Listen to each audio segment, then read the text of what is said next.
Assalamualaikum. I am Hajra Shabir from Eastern Department, and thanks Dr. Muhammad Akram, Associate Professor of Eastern Department, for organizing this webinar. आज हम लोग बात करेंगे Burns के बारे में। बर्न्स की जो है वो डिफरेंट टाइप्स हैं। इसमें जो है वो फ्लेम बर्न आ जाता है, केमिकल बर्न आ जाता है, किचन बर्न आ जाता है। इसमें जो है वो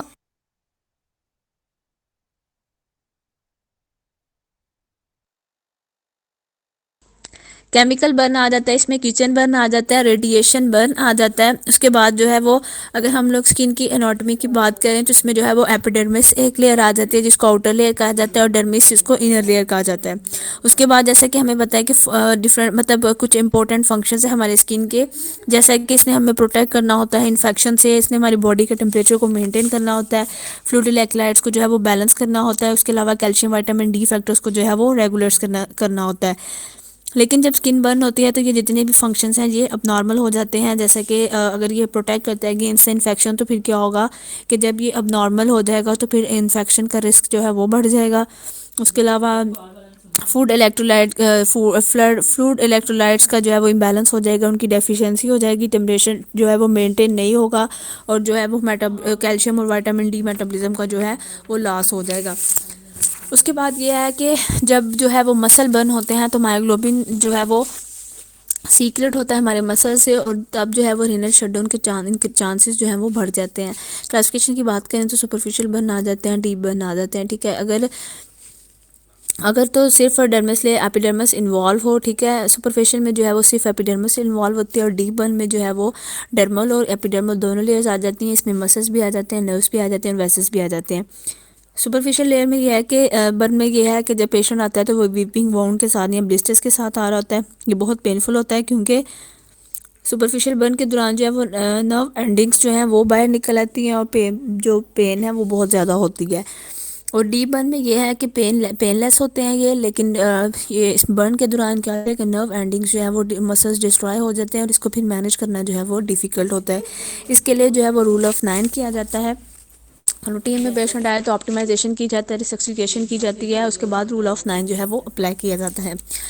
उसके बाद रूल ऑफ 9 जो है वो हम लोग ये चेक करने के लिए कि बर्न कितने परसेंट है, ठीक है, तो उसको चेक करने के लिए रूल ऑफ 9 अप्लाई किया जाता है। उसके बाद कम्युनिकेशन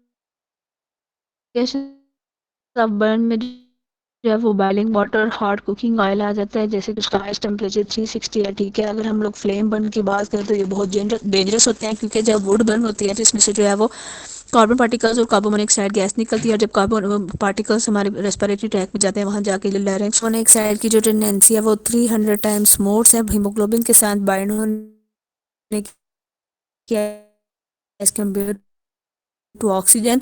तो जब वो ये हीमोग्लोबिन के साथ बाइंड करें तो सेचुरेशन जो है वो ड्रॉप कर जाएगी, और उससे क्या होगा कि जो है वो डिफरेंट जो है वो उसका एयर वेव जो है वो ब्लॉक हो सकता है। उसके बदले कि अगर तो पेशेंट जो है वो आया तो सबसे पहले आप उसका फेस करें कि उसका सॉरी एयर चेक करें वो साथ आता है। ठीक है, या इसको हम लोग कह सकते हैं कि कार्डियक अरिथमिया। लेकिन अगर हाई वोल्टेज करंट हो तो उससे पेशेंट की जो है वो डेथ भी हो सकती है। इलेक्ट्रिसिटी बर्न में ये है। उसके बाद इसमें आ जाता है कि अगर एसिड एल्कली है तो एसिड एल्कली जो है वो डैमेज कर सकते हैं, लेकिन एल्कली जो है वो डीपली पेनिट्रेट हो जाती है टिश्यूज़ में। ठीक है, एल्कली बहुत जो है वो डैमेज कर देती है टिश्यूज़ को। उसके बाद अगर हम लोग फ्रास्ट बाइट के बर्न के पास में बात करें तो सोल्जर्स जैसा कि जो ग्लेशियर्स वगैरह पे रहते हैं, ठीक है, माइनस टेम्परेचर की वजह से जो है उनकी स्किन का कलर ब्लैकिश हो जाता है। ठीक है, कोगुलेशन हो जाती है, वैसे में वैसो कंस्ट्रिक्शन हो जाती है और टिश्यूज़ की जो है वो डेथ हो जाती है। मैनेजमेंट की बात की जाए तो पेशेंट जब इमरजेंसी में आता है सबसे पहले ऑप्टिमाइजेशन करें, सेक्सटिकेशन करें, ठीक है, फिर प्राइमरी सर्वे करें जिसमें ABCDE करें। ठीक है, उसके बाद ये है कि उसकी कॉम्प्लिकेशंस को एक्सेस करें। ठीक है, अगर स्लाइवा आ रहा है तो मींस के एयरवे ब्लॉकेज है, और इमरजेंसी कंडीशन है इसके लिए जो है ट्रैकियोस्टमी की जाती है या क्रिकोथायरॉयडेक्टोमी। ठीक है, क्रिकोथायरॉयडेक्टोमी में क्या करते हैं कि एक इंसिजन देते हैं, ठीक है, स्किन के थ्रू की मेम्ब्रेन में। ठीक है, उसके अलावा इसमें यह आ जाता है कि चेंजेस अगर हम लोग बात करें बर्न पेशेंट में तो हाइपोवोलीमिया जिसमें स्किन लॉस हो जाता है, वाटर इलेक्ट्रोलाइट्स का इम्बैलेंस हो जाता है। ठीक है, इसमें यह है कि हाइपोथर्मिया आ जाता है, प्रिवेंशन ऑफ इन्फेक्शन बढ़ जाता है, कंपार्टमेंट सिंड्रोम आ जाता है।